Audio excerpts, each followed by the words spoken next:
दूसरा प्रश्न, अपने भीतर झांकने पर मुझे लगा है कि मेरी अनेक वासनाएं रुग्ण हैं, बीमार हैं, विशेषकर नकारात्मक वासनाएं।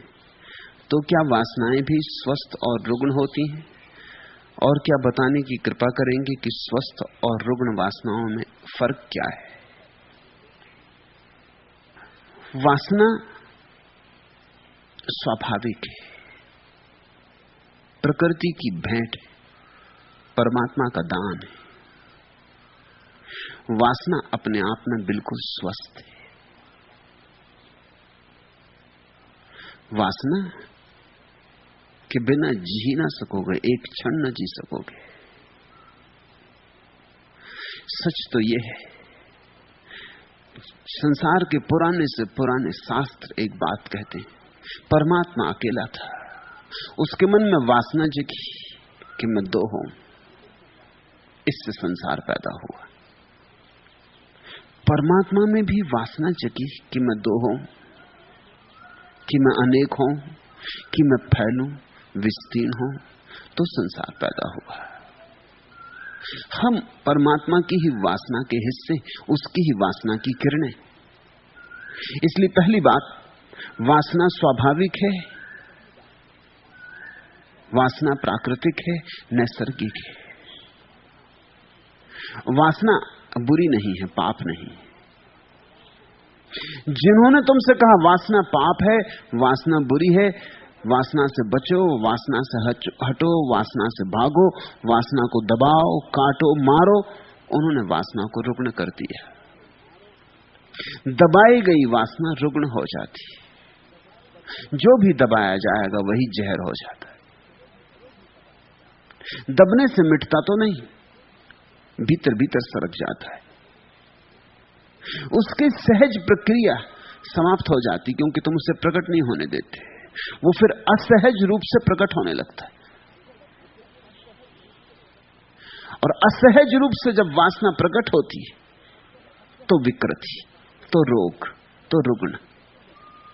तो तुमने एक सुंदर वस्तु को कुरूप कर डाला।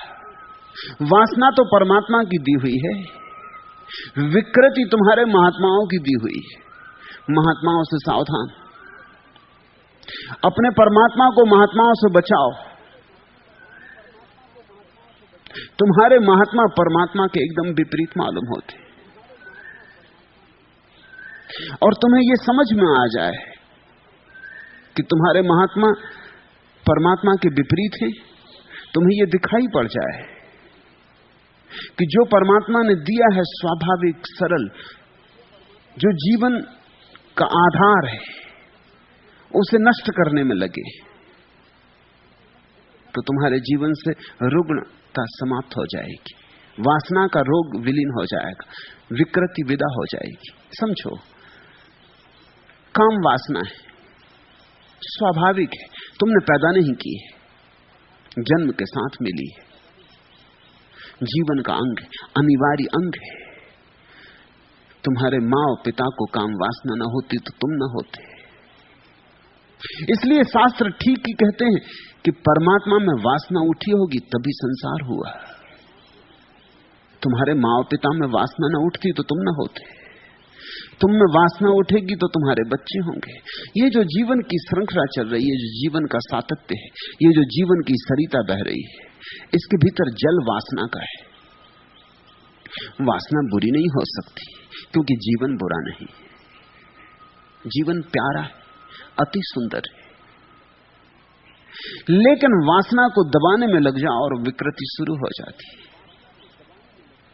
वासना के ऊपर चढ़ के बैठ जाओ, उसकी छाती पे बैठ जाओ, उसको प्रकट न होने दो, उसको दबाओ, काटो, छांटो, कि बस फिर विकृति शुरू होती, फिर अड़चन शुरू होती, फिर वासना ऐसे ढंग से प्रकट होने लगती है जो कि स्वाभाविक नहीं। जैसे एक सुंदर स्त्री को देखकर तुम्हारे मन में अहोभाव का पैदा होना जरा भी अशोभन नहीं है।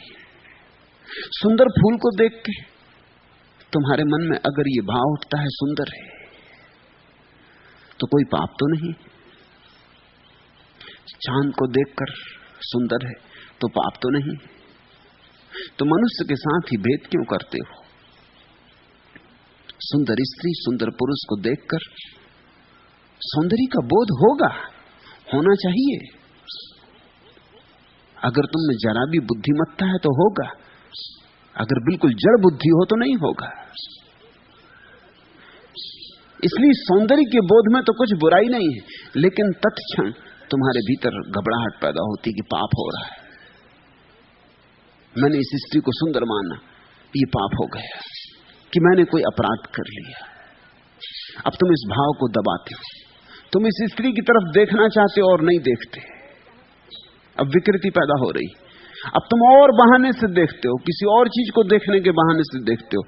तुम किसको धोखा दे रहे हो? या तुम भीड़ में उस स्त्री को धक्का मार देते हो, ये विकृति है। या तुम बाजार से गंदी पत्रिकाएं खरीद लाते हो, उनमें नग्न स्त्रियों के चित्र देखते हो, ये विकृति है। और ये विकृति बहुत भिन्न नहीं है जो तुम्हारे ऋषि मुनियों को होती रही। तुमने कथाएं पढ़ी है ना कि ऋषि ने बहुत साधना की और साधना के अंत में अप्सराएं आ गई आकाश से, उर्वशी आ गई और उसके चारों तरफ नाचने लगी। पोर्नोग्राफी नई नहीं है, ऋषि मुनियों को उसका अनुभव होता रहा है। वो सब तरह के अश्लील भाव भंगिमाएं करने लगी ऋषि मुनियों के पास। अब किस अप्सरा को पड़ी है ऋषि मुनि के पीछे पड़ने की? ऋषि मुनियों के पास, विचारों के पास है भी क्या कि अप्सराएं उनको जंगल में तलाशती जाएं और नग्न होकर उनके आसपास नाचें। सच तो यह है कि ऋषि मुनि अगर अप्सराओं के घर भी दरवाजे पर जाके खड़े रहते तो क्यों में उनको जगह न मिलती। वहां पहले से लोग राजा महाराजा वहां खड़े होते। ऋषि मुनियों को कौन घुसने देता? मगर कहानियां कहती हैं कि ऋषि मुनि अपने जंगल में बैठे, आंख बंद किए, शरीर को जला के गला के, भूखे प्यासे व्रत उपवास किए हुए, और अप्सराएं उनकी तलाश में आती। ये अप्सराएं मानसिक है, ये उनकी मन की दबी हुई वासनाएं, ये कहीं है नहीं, ये बाहर नहीं, ये प्रक्षेपण, ये स्वप्न है। उन्होंने इतनी बुरी तरह से वासना को दबाया है कि वासना दबते दबते इतनी प्रगाढ़ हो गई है कि वो खुली आंख सपने देखने लगे, और कुछ नहीं, हेलुसिनेशन है, संभ्रम है। मनोवैज्ञानिक कहते हैं किसी आदमी को ज्यादा दिन तक भूखा रखा जाए तो उसे भोजन दिखाई पड़ने लगता है, और किसी आदमी को वासना से बहुत दिन तक दूर रखा जाए तो उसकी वासना का जो भी विषय हो वो दिखाई पड़ने लगता है, भ्रम पैदा होने लगता है। बाहर तो नहीं है, वो भीतर से ही बाहर प्रक्षेपित कर लेता है। ये ऋषि मुनियों के भीतर से आई हुई घटनाएं हैं, बाहर से इनका कोई संबंध नहीं है। कोई इंद्र नहीं भेज रहा है, कहीं कोई इंद्र नहीं है और न कहीं कोई उर्वशी है। सब इंद्र और सब उर्वशियां मनुष्य के मन के भीतर का जाल है। तो तुम अगर कभी ये सोचते हो कि जंगल में बैठने से उर्वशी आएगी, भूल समझ जाना, कोई उर्वशी नहीं आती। नहीं तो कई ऋषि मुनि इसी में हो गए हों, बैठे हैं जंगल में जाके, अब उर्वशी आती होगी, अब उर्वशी आती होगी। उर्वशी तुम पैदा करते हो, दमन से पैदा होती, ये विकृति है। इस स्थिति को मैं मानसिक विकार कहता हूं। ये कोई उपलब्धि नहीं है, ये विक्षिप्तता है, ये है वासना की रुग्ण दशा। तुम्हारे भीतर जो स्वाभाविक है उसका सहज स्वीकार करो, और सहज स्वीकार से क्रांति घटती। जल्दी ही तुम वासना के पार चले जाओगे। मैं ये नहीं कह रहा हूं कि वासना में सदा रहो, लेकिन पार जाने का उपाय ही यही कि उसको सहज स्वीकार कर लो, दबाना मत, अन्यथा कभी पार ना जाओगे। उर्वशियां आती ही रहेंगी। तुमने देखा कि चूंकि पुरुषों ने ही ये शास्त्र लिखे इसलिए उर्वशियां आती। स्त्रियां अगर शास्त्र लिखती और स्त्रियां अगर साधनाएं करती जंगलों में पहाड़ों में, तुम क्या समझते हो उर्वशी आती? स्वयं इंद्र आते। तब उनकी कहानियों में उर्वशी इंद्र को भेजती, क्योंकि उर्वशी से काम नहीं चल सकता था। जो तुम्हारी वासना का विषय है वही आएगा। उन्होंने अप्सरा नहीं देखी होती, उन्होंने देखे होते चलो हिंद केसरी चले आ रहे कि विश्व विजेता मोहम्मद अली चले आ रहे। स्त्रियां देखती उस तरह के सपने कि कोई अभिनेता चला आ रहा है। कल्पना तुम्हारी। मनुष्य वासना के पार निश्चित जा सकता है, जाता है, जाना चाहिए, मगर वासना से लड़के कोई वासना के पार नहीं जाता। जिससे तुम लड़ोगे उसी में उलझे रह जाओगे। दुश्मनी सोच समझ के लेना, क्योंकि जिससे तुम दुश्मनी लोगे उसी जैसे हो जाओगे। ये राज की बात समझो।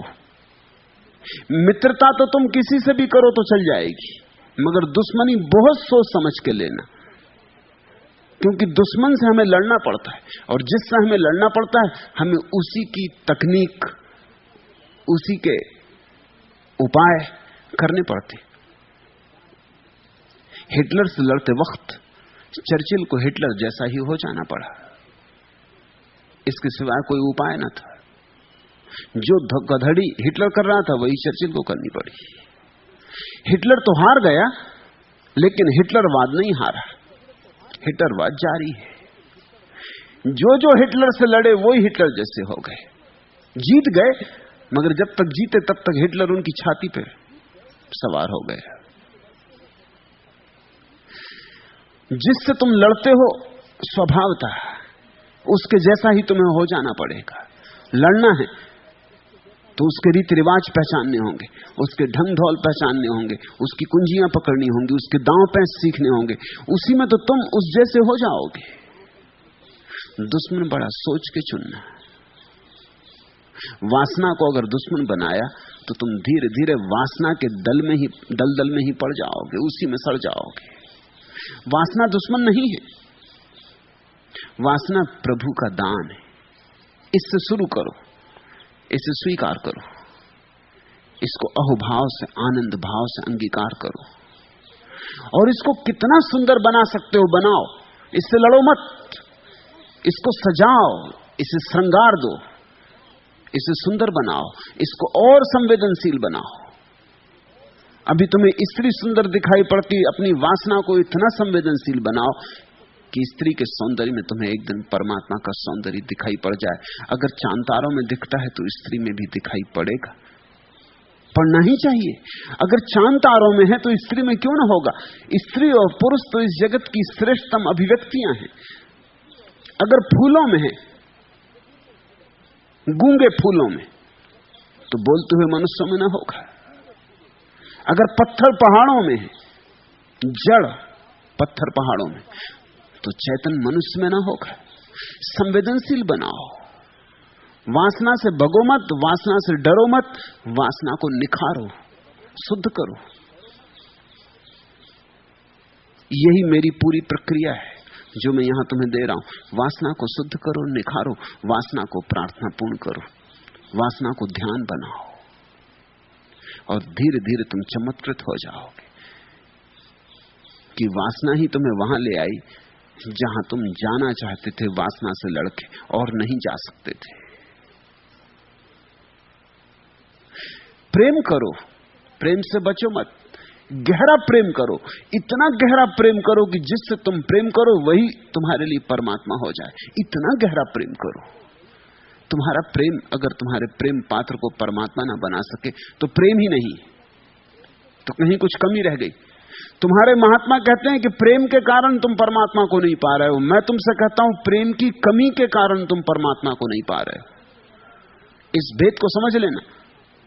इसलिए अगर तुम्हारे महात्मा मुझसे नाराज हैं तो बिल्कुल स्वाभाविक।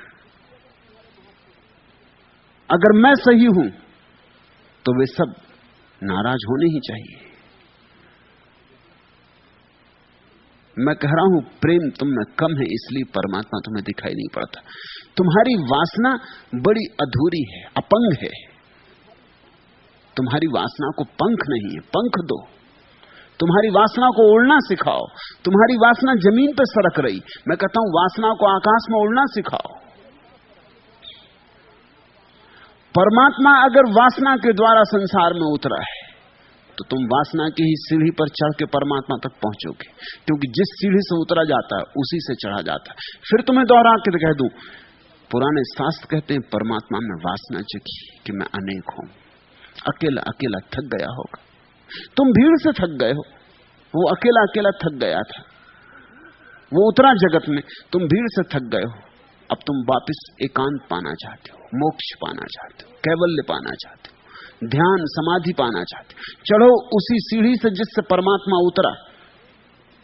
इसलिए मैं कहता हूं कि संभोग और समाधि एक ही सीढ़ी के दो हिस्से हैं, दिशा का भेद है और कोई भेद नहीं। परमात्मा उतरा है समाधि से संभोग की तरफ तो संसार बना है, नहीं तो संसार नहीं बन सकता था। तुम चलो संभोग से समाधि की तरफ तो तुम संसार से मुक्त हो जाओगे। उसी सीढ़ी से चलना होगा और कोई सीढ़ी नहीं। तुम जिस रास्ते से चल के मुझ तक आए हो, घर जाते वक्त उसी रास्ते से लौटोगे ना। तुम ये तो नहीं कहोगे कि इस रास्ते से तो हम अपने घर से दूर गए थे, इसी रास्ते पर हम कैसे आज। तुम जानते हो कि तर्क भी तुम्हें घर वापस ले जाएगा, सिर्फ दिशा बदल जाएगी, चेहरा बदल जाएगा। अभी यहां आते तरफ पीठ थी, जाते वक्त घर की तरफ मुंह हो जाएगा। बस इतना सा रूपांतरण, विरोध नहीं, वैमनस्य नहीं, दमन नहीं, जबरदस्ती नहीं, हिंसा नहीं। तुमने पूछा है कि अपने भीतर कभी झांकने पर मुझे लगा है कि मेरी अनेक वासनाएं रुग्ण हैं। देखना, उनका विश्लेषण करना। जो जो वासनाएं रुग्ण हो समझ लेना, खोज करोगे अनुभव में भी आ जाएगा। वे ही वासनाएं हैं जिन जिन को तुमने दबाया है या जिन जिन को तुम्हें सिखाया गया दबाओ, वे रुग्ण हो गई। उन्हें अभिव्यक्ति का मौका नहीं मिला। ऊर्जा भीतर पड़ी पड़ी सड़ गई है। ऊर्जा को बहने दो। झरने रुक जाते तो सड़ जाते, नदी ठहर जाती तो गंदी हो जाती। स्वच्छता के लिए नीर बहता रहना चाहिए। बहते नीर बनो, पानी बहता रहे, बहाव को अवरुद्ध मत करो, नहीं तो तुम बीमार वासनाओं से घिर जाओगे। और बीमार वासनाएं हो तो आत्मा स्वस्थ नहीं हो सकती। वे बीमार वासनाएं आत्मा के गले में पत्थर की चट्टानों की तरह लटकी रहेंगी। आत्मा उठ नहीं सकती आकाश में। वे बीमार वासनाएं घाव की तरह होंगी, उनसे मवाद रिश्ती रहेगी। पूछा तुमने तो क्या वासनाएं भी स्वस्थ और रुग्ण होती हैं? निश्चित ही। स्वीकृत वासना, अहोभाव से अंगीकृत वासना स्वस्थ होती, अस्वीकृत वासना, इंकार की गई वासना अस्वस्थ हो जाती। और जिसे तुम इंकार करते हो वो बदला मांगती, वो प्रतिरोध करती और प्रतिशोध चाहती। जितना तुम दबाते हो उतनी वो धक्के मारती कि मैं प्रकट होकर रहूंगी। इसलिए अक्सर ऐसा हो जाता है कि तुम्हारे तथाकथित साधु सन्यासी सिवाय रुग्ण वासनाओं की गठरी के और कुछ नहीं रह जाते। अगर उनके मन की तुम जांच पड़ताल करो तो बड़े चकित हो जाओ, वहां सिर्फ रुग्ण वासनाएं। अगर तुम उनके सपनों में झांको तो बहुत भयभीत हो जाओ। उससे बेहतर सपने तुम देखते हो। इस बात का तुम्हें शायद पता न हो कि साधारण जन गंदे सपने नहीं देखते या बहुत कम देखते, लेकिन जिनको तुम साधु पुरुष कहते हो उनके सब सपने गंदे होते होंगे ही, क्योंकि दिन भर जिसको दबाया है वो रात बदला लेता है। इसलिए तो साधु सन्यासी सोने से डरने लगते, नींद कम करने लगते। 5 घंटे सो, 4 घंटे सो, 3 घंटे। जो साधु जितना कम सोता है लोग कहते हैं हाँ ये साधु 2 ही घंटे सोता है, मगर ये नींद से डरता क्यों है? इतनी घबराहट क्या है? नींद जैसी सुखद प्रक्रिया, नींद जैसी शांत प्रक्रिया। पतंजलि ने तो कहा समाधि और सुसुप्ति एक जैसे। गहरी नींद समाधि जैसी ही है, जरा सा फर्क है।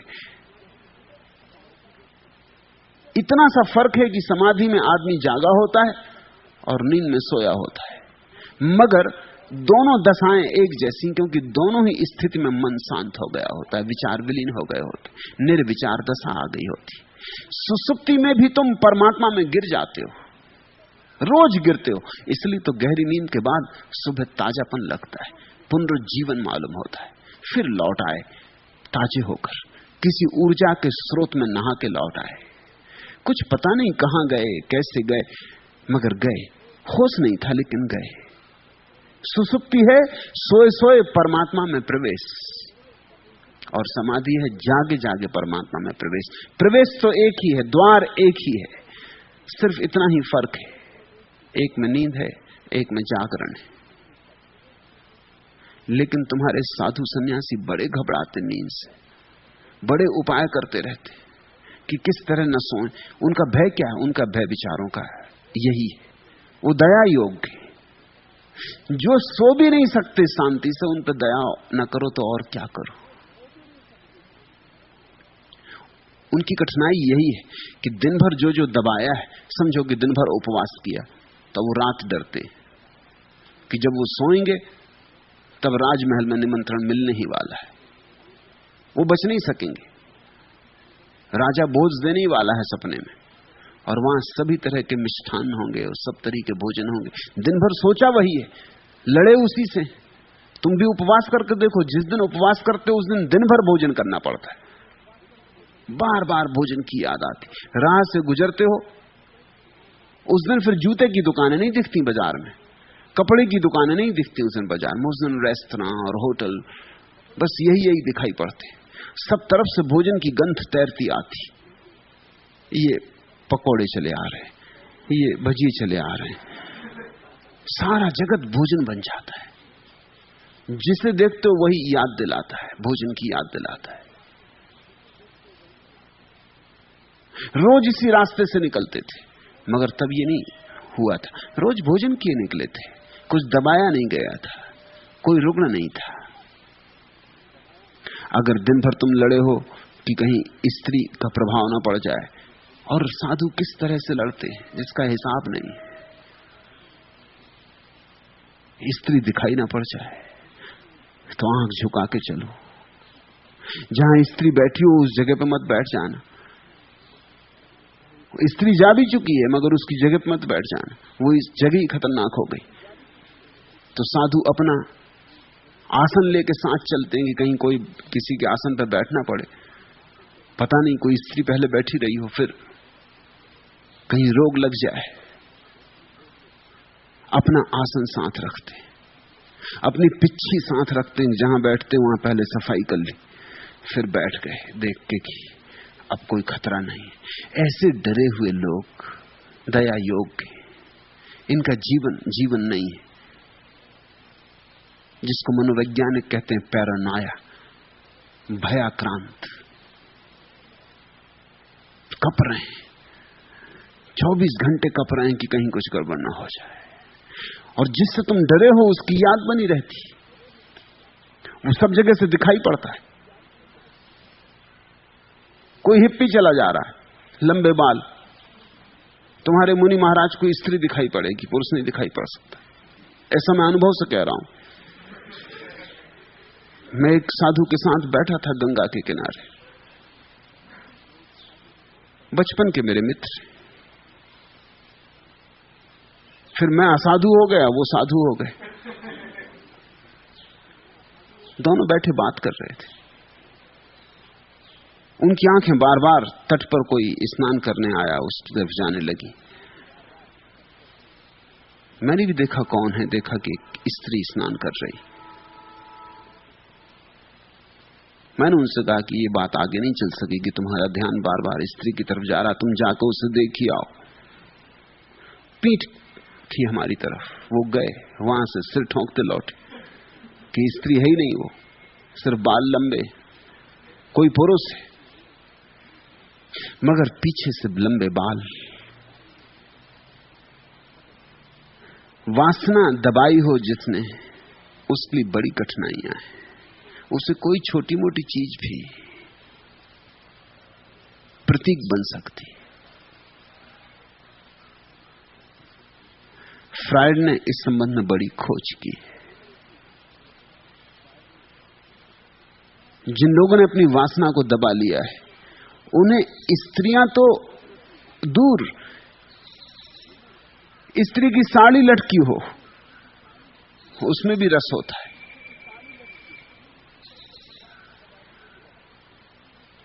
जिसने पुरुष के प्रति अपनी वासना दबा ली, उसे हर पुरुष की चीज में रस हो जाता है। ये विकृति है, ये रुग्ण चित्त दशा है। तो फिर डरोगे रात सोने में, क्योंकि सोए की अड़चन हुई, सोए की घबराहट आई। जागने में तो किसी तरह अपने को संभाले रहे, संभाल चलते रहे। नींद में कौन संभालेगा? नींद में तो सब संभालना बंद हो जाएगा, और जो दिन भर दबा रहा है वो एकदम से प्रकट होगा। इसलिए तो मनस्विद कहते हैं कि तुम्हें जानने के लिए तुम्हारे सपनों का विश्लेषण करना पड़ता है। तुम इतने झूठे हो कि तुम्हारे जागरण का तो कोई भरोसा ही नहीं। तुम्हारा जागरण तो बिल्कुल प्रपंच है। तुम मनोवैज्ञानिक के पास जाओ तो वो कहता अपने सपने लाओ, रोज रोज तुमसे कहता अपने सपने लाओ, सपने लिखवाओ, सपने बताओ, सपने की डायरी बनाओ। तुम सोचते भी हो भाई तुम्हें जो पूछना मुझसे पूछ लो, सपने को क्या देखना। मनोवैज्ञानिक कहता सपने से पता चलेगा कि तुम असलियत में क्या हो। जागने में तो तुम धोखा दे सकते हो, और तुम इतने कुशल हो गए हो धोखा देने में कि दूसरे को नहीं दे सकते, अपने को भी दे सकते हो। कुछ लोग तो इतने कुशल हो गए हैं धोखा देने में कि सपने तक में थोड़ा सा धोखा कर जाते। जैसे तुम्हें अपने बाप की हत्या करनी, ऐसा तुम्हारे दिन में लगा रहता है कि बाप ने बहुत सताया, कि सता रहा है, कि बूढ़ा अभी भी जा नहीं रहा, कब जाएगा, कब नहीं जाएगा। ऐसे तुम्हारे मन में विचार चल रहे हैं। मगर पिता पिता है, और संस्कृति कहती, सभ्यता कहती आदर दो। इसलिए सब संस्कृतियां, सब सभ्यताएं कहती हैं कि पिता को आदर दो, क्योंकि खतरा है, नहीं तो बाप बेटे के बीच झगड़ा होने वाला है, बेटे बाप को मार डालेंगे। इसको बचाने के लिए ही सारी सभ्यताएं। ये बड़े मजे की बात है, अगर तुम सभ्यताओं के नियम पहचानने की कोशिश करो तो उनसे राज पता चलता है कि मामला क्या है। इतनी दुनिया की सभ्यताएं हैं, अलग अलग ढंग, अलग अलग व्यवस्था, भोजन अलग, कपड़े अलग, मगर एक बात में सब राजी हैं कि बेटा बाप का सम्मान करे। अनुभव है सभी को कि अगर सम्मान ठोक ठोक के बिठाया नहीं गया तो एक न एक दिन अपमान होने वाला बेटे के द्वारा बाप का, इसलिए उसको बिठाई देना ठोक ठोक के। फिर वो इतना गहरा बैठ जाता है संस्कार। मनोवैज्ञानिक कहते हैं सपने में भी तुम अपने बाप की हत्या नहीं करते, अपने चाचा की कर देते, क्योंकि वो पिता जैसे मालूम होते। अब चाचा का कोई हाथ ही नहीं, चाचा की कोई हत्या करने नहीं चाहता, तुम ख्याल रखना। चाचा से तो दोस्ती होती, चाचा से तो सबकी दोस्ती होती, चाचा तो प्यारा आदमी होता है।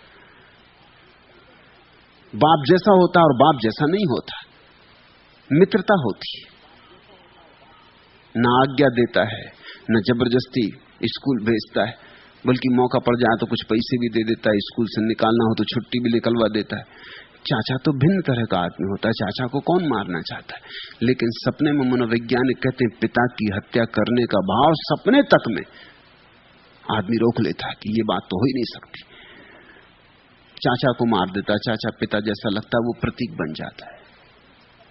तुम ख्याल करना, मनोवैज्ञानिक कहते हैं कि सपने तक में धोखा शुरू हो गया है, आदमी का धोखा इतना गहरा चला गया है। लेकिन सपनों में फिर भी तुम्हारी प्रामाणिकता का पता चल जाता है। अगर तुम्हारे 3 महीने तक के सारे सपने तुम खोल कर रख दो तो तुम्हारी आत्मकथा हो जाएगी, असली आत्मकथा। असली आत्मकथा उन बातों की नहीं है जो तुम जाग के सोचते हो, उन बातों की जो तुम सो के सोचते हो, क्योंकि उससे पता चलता है तुम कहां हो। और बड़ी उल्टी बात होगी, ऊपर ऊपर तुम कुछ थे, भीतर भीतर तुम कुछ थे। ऊपर ऊपर तुम इतने शांत थे और भीतर तुमने हत्याएं कर दी। ऊपर ऊपर तुम इतने भले मालूम होते थे और भीतर भीतर तुमने क्या नहीं था जो नहीं किया। बड़े से बड़े अपराधी जो करते हैं वो हर आदमी अपने सपने में कर लेता है, सपने में तृप्ति मिल जाती है। रुग्ण मत कर लेना अपनी वासनाओं को, अन्यथा तुम मुश्किल में पड़ जाओगे। स्वीकार करो, परमात्मा ने जो भी दिया है उसके पीछे राज होगा। उसके पीछे कुछ छिपी होगी संपदा। इंकार मत करो। तुम परमात्मा की जिस चीज को भी इंकार करोगे उसके माध्यम से परमात्मा का ही इंकार होगा। इसलिए भक्त कहते हैं सब स्वीकार कर लो और अहोभाव से स्वीकार कर लो, उदासी से नहीं, विवशता से नहीं, मजबूरी से नहीं।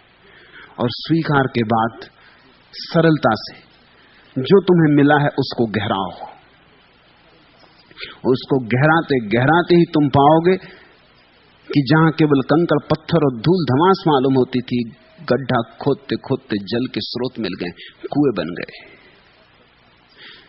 हर वासना से प्रार्थना तक पहुंचने का उपाय खुदाई ठीक से करो। मैं तुम्हें जीवन स्वीकार का धर्म दे रहा हूं, इसमें इंकार नहीं, जरा भी इंकार नहीं। मैं तुम्हें प्रामाणिक मनुष्य होने की कला सिखा रहा हूं। तुम्हें अब तक अप्रामाणिक होने की बातें बताई गई। अब तक तुम्हें जबरदस्ती अपने को कुछ बना लेने की चेष्टा सिखाई गई। मैं तुमसे कह रहा हूं सहजता से तुम हो जाओगे जो तुम होना चाहते हो। सहजता धर्म होना चाहिए। सहज योग ही एकमात्र योग होना चाहिए। और अगर तुमने इस संसार को स्वीकार न किया तो इस संसार के बनाने वाले को कैसे स्वीकार कर सकोगे? वासना का इंकार नास्तिकता है, वासना का स्वीकार आस्तिकता है। जिसको पुरबहार क्या करते, दिल ही था सोगवार क्या करते। आपके गम की बात है वरना खुद को हम बेकरार क्या करते। आपका एतवार ही कब था, आपका इंतजार क्या करते। थी हमें क्या बाहर से उम्मीद, हम उम्मीदें बाहर क्या करते। जिस पर कब हमें भरोसा था, आप पर एतबार क्या करते। थे न जिनको अजीज खारे चमन, वह भला गुल से प्यार क्या करते। समिया जब न सभी रास आई, सुबह का इंतजार क्या करते। थोड़ा समझो, आपका एतबार ही कब था, आपका इंतजार क्या करते। जीवन को ही स्वीकार ना करोगे तो जीवन के पीछे छिपे हुए को कैसे स्वीकार करोगे। घूंघट से ही भाग खड़े होगे तो घूंघट के पीछे जो चेहरा छिपा है, जो प्यारा छिपा है, उसे उघाड़ कैसे पाओगे। ये प्रकृति उसका घूंघट है, वासना प्रार्थना का घूंघट है। ये सब रूप रंग उस अरूप और अरंग का घूंघट है। ये सब आकार उस निराकार पर घूंघट है। और बड़े प्यारे, घूंघट भी बड़ा प्यारा है क्योंकि उसके चेहरे पर है। उसके चेहरे पर होने के कारण सब प्यारा है। इस जगत में ऐसा कुछ है ही नहीं जो प्यारा ना हो। और अगर ऐसा कुछ मालूम पड़े कि प्यारा नहीं है तो फिर से सोचना, सोच सोच के फिर सोचना, कहीं तुम अपनी भूल पाओगे। होनी ही चाहिए तुम्हारी भूल, क्योंकि तुम परमात्मा से ज्यादा बुद्धिमान नहीं हो सकते। जिससे ये जगत का प्रवाह आ रहा है, तुम उसमें सुधार करने की सोच रहे हो। तुम्हारी चेष्टा यह है कि तुम परमात्मा को भी सलाह देना चाहते हो कि ऐसा होना चाहिए था, वासना नहीं होनी चाहिए थी।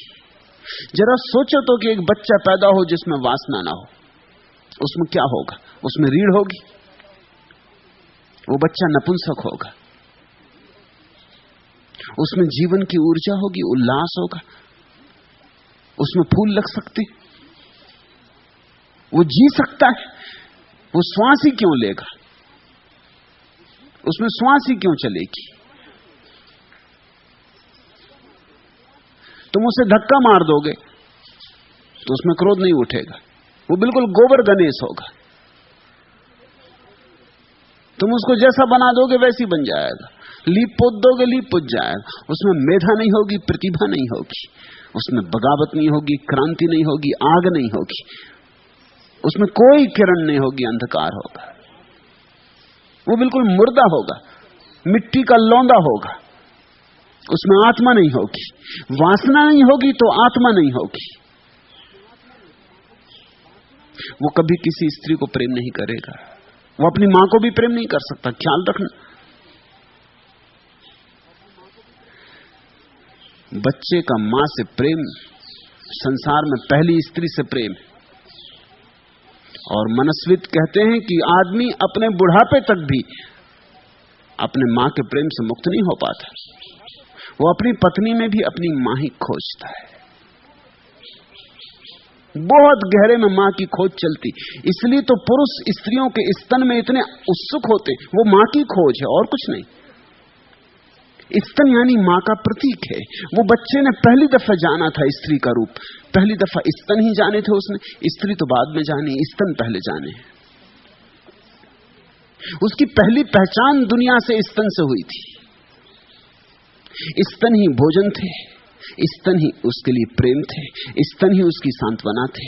रोता था तो स्तन ही उसके लिए धीरज थे, स्तन ही उसकी सारी आकांक्षा थे, स्तन ही उसकी सारी वासना थे, स्तन ही उसका सब सार थे, सब कुछ थे। इसलिए तो पुरुष स्तन से कभी मुक्त नहीं हो पाता। चित्रकार स्तनों के चित्र बनाते, मूर्तिकार बड़े बड़े स्तन गढ़ते जैसे होते भी नहीं। खजुराहो और कोणार्क स्तनों के मंदिर हैं, स्तन ही स्तन। कवि स्तन की कविताएं लिखते हैं, फिर उपन्यास हो कि फिल्में हो कि पुराण हो, स्तन की ही चर्चा चलती। स्त्री से स्तन अलग कर लो और स्त्री में सब कुछ खो जाता है, बिल्कुल खो जाता है, क्योंकि वो स्त्री मां बनने की योग्य नहीं रह जाती। कोई पुरुष उस स्त्री में उत्सुक नहीं होता। स्त्रियां भी रहस्य को जानती तो स्तनों को उभारने के उपाय करती। ढंग ढंग की चोलियां तैयार होती सारी दुनिया में।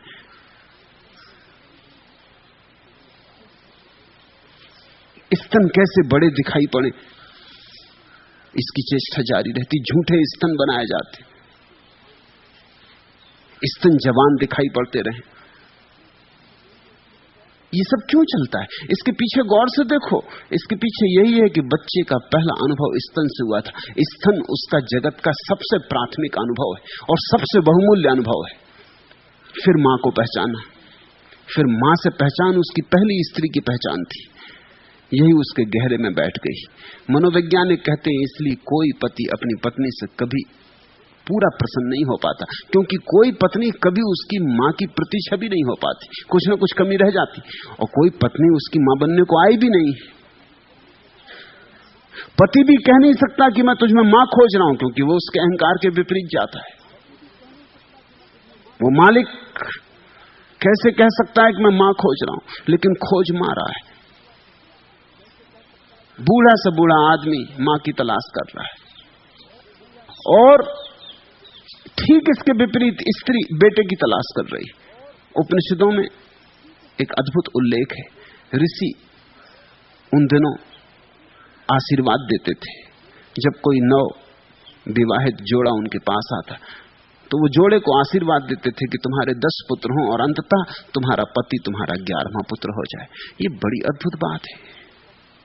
अंततः उस दिन विवाह पूरा सफल हुआ, जिस दिन स्त्री मां हो जाएगी और पति फिर बेटा हो जाएगा। उस दिन विवाह सफल हुआ, फिर यात्रा पूरी हो गई, वर्तुल पूरा हो गया।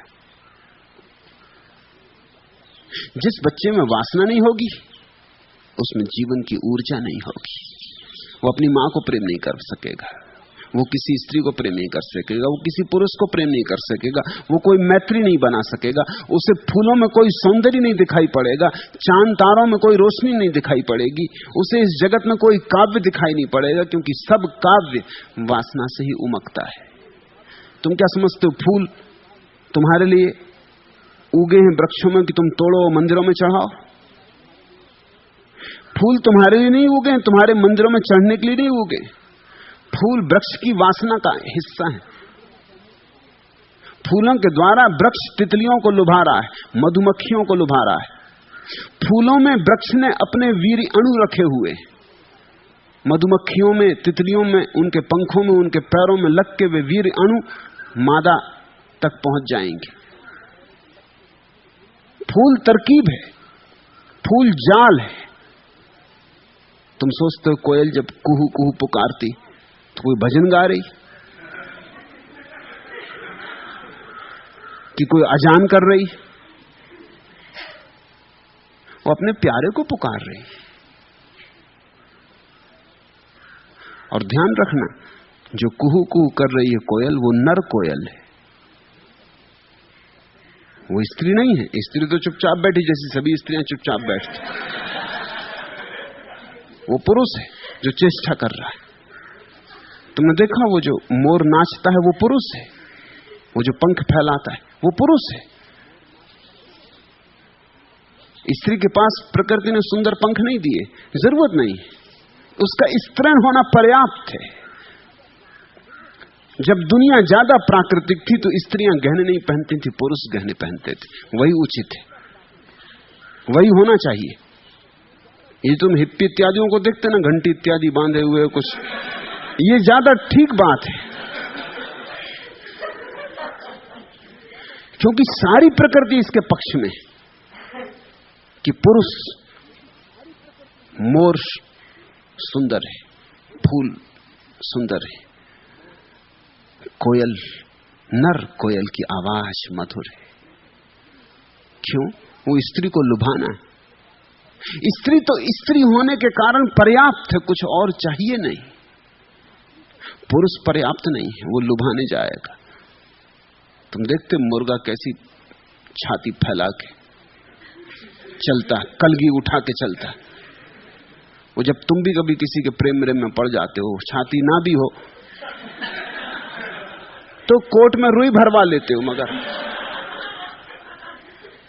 कलगी वगैरह ना हो तो साफा बांध लेते, उसमें कलगी निकाल लेते, बने मुर्गा चले।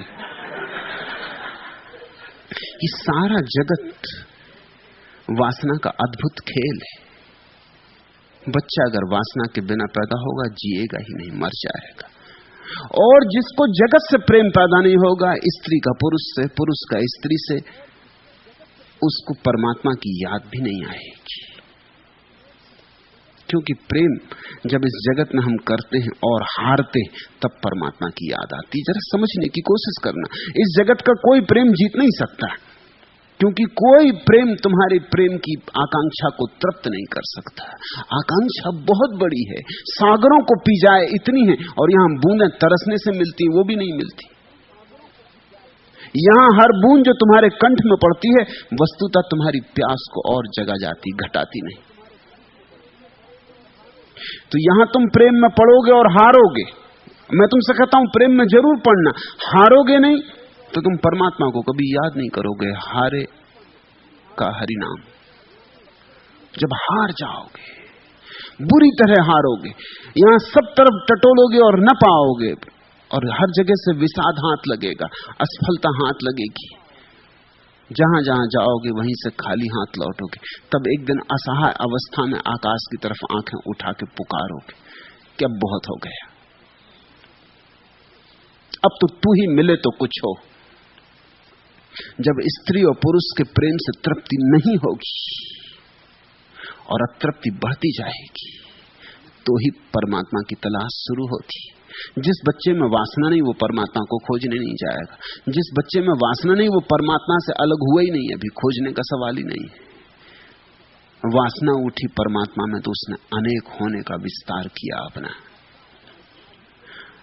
आपका एतबार ही कब था? आपका इंतजार क्या करते थी? हमें क्या बाहर से उम्मीद? हम उम्मीदें बाहर क्या करते? जिस पर कब हमें भरोसा था, आप पर एतबार क्या करते? जिंदगी पर ही जिसको भरोसा नहीं है, वो जिंदगी को बनाने वाले पर भरोसा नहीं कर सकता। जिस पर कब हमें भरोसा था, आप पर एतबार क्या करते थे? न जिनको अजीज खारे चमन, जिसको कांटों से फूल नहीं है वो फूलों से भी प्रेम नहीं कर सकेगा। जिसको कांटों से प्रेम नहीं है वो फूलों से भी प्रेम नहीं कर सकेगा। और जिसे फूलों से प्रेम है उसे कांटों से भी प्रेम होगा, क्योंकि वो समझेगा कि कांटे और फूल एक ही सिक्के के दो पहलू हैं। थे न जिनको अजीज खारे चमन, वह भला गुल से प्यार क्या करते? समिया जब न सभी रास आई, सुबह का इंतजार क्या करते? जिनको रात ही पसंद ना पड़ी वो सुबह का क्या खाक इंतजार करेंगे? रात पसंद पड़े, रात प्यारी हो तो सुबह की आशा जगती कि सुबह और भी प्यारी होगी, कि सुबह और विराट होगी, कि जब रात ही इतनी सुंदर है तो सुबह का क्या। देखते हो, धनी धर्मदास ने कहा कि जब अपने गुरु में झांक कर देखा, जब कबीर में झांक कर देखा और इतना प्यारा दर्शन किया, तब समझ में आया कि जब गुरु इतना प्यारा है तो जब उस परम पुरुष से मिलन होगा तो कैसा होगा। फिर वाणी कह नहीं पाती, फिर शब्द अधूरे पड़ जाते, फिर मौन ही उसे कह सकता है। जो भी परमात्मा ने दिया, बेशर्त कह रहा हूं, जो भी परमात्मा ने दिया उसे स्वीकार करो, उसे अंगीकार करो, उसके साथ चलो और तुम्हारी वासना स्वस्थ रहेगी। और स्वस्थ वासना प्रार्थना तक पहुंचा देती, अनिवार्य रूपेण पहुंचा देती। विकृत वासना भटक गई, न घर के रहे न घाट के, धोबी के गधे हो जाते हैं लोग, न घर के न घाट के। संसार भी गया और निर्वाण का कुछ पता नहीं चलता। इसी मुसीबत में पड़े हुए तुम्हारे साधु सन्यासियों को मैं देखता हूं, वे निश्चिंत दया के पात्र हैं। उनके हाथ से सब चला गया, माया भी गई और राम मिले नहीं, माया मिली न राम।